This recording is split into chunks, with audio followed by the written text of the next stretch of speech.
TDP జాతీయ ప్రధాన కార్యదర్శి నారా లోకేష్ చేపట్టిన యువగలం పాదయాత్ర విజయవంతం కావడంతో కుప్పం మున్సిపల్ పరిధిలోని లక్ష్మీపురంలో వెలిసిన శ్రీ ప్రసన్న వరదరాజస్వామి ఆలయం వద్ద టీడీపీ జనసేన నేతలు 101 కొబ్బరికాయలు కొట్టి ప్రత్యేక పూజలు నిర్వహించారు.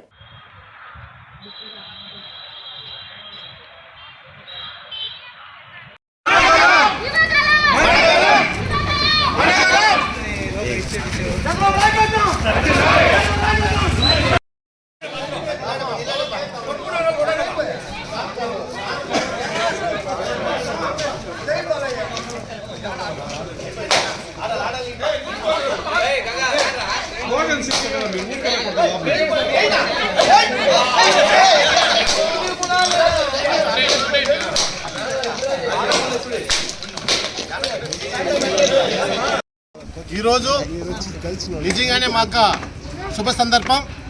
నారా లోకేష్ గారి పాదయాత్ర ఈరోజు ముగిస్తున్నది.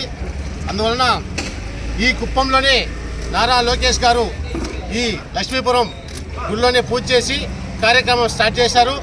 అందువలన ఎన్ని ఒడిదుడుకులు వచ్చినా ఈ జగన్మోహన్ రెడ్డి ఎన్ని అరాచకాల పాలు చేసినా ఈ పాదయాత్రని ముగింపు చేసేదానికి మా నారా లోకేష్ గారు చాలా విధాలుగా కష్టపడారు. కనీసం ఆయన నిలుచుకునేదానికి కూడా చోటు ఇవ్వకుండా స్టూలు కూడా పెరుక్కునే పరిస్థితి ఈ జగన్మోహన్ రెడ్డి గవర్నమెంట్ చేసింది. అదేవిధంగా ఈ పోలీసులు సోదరులు కూడా చెప్తున్నాను, ఇంకా 2 నెలలే ఉండేది. సోదరులారా, మీరు కూడా కొంచెం ఆలోచించండి. ఈ గవర్నమెంట్ నమ్ముకొనేసి మీరు పనిచేస్తే రేపు రాబోయే తెలుగుదేశం గవర్నమెంట్లో కూడా మీరే పనిచేయాల్సింది, ఇక్కడే చేయాల్సింది.